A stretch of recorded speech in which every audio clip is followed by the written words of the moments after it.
Simple eyeshadow look number 1, prime eyelid with some iron primer. Draw 2 diagonal strokes on center of lid.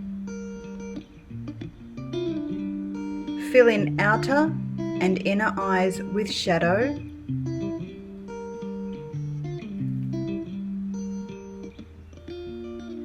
Place shimmer shadow center of lid's blending edges.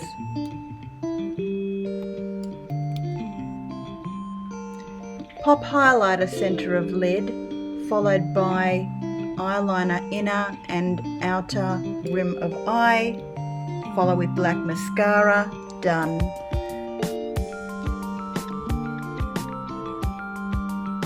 Eyeshadow look number 2, prime eyelid with primer. Draw 2 diagonal strokes on the outer and inner part of the lid. Fill in with shadow.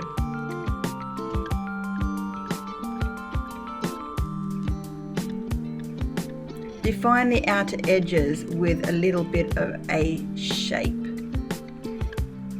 Shimmer shadow in the lid, blending with a pop of highlighter from inner corner to outer corner of eye.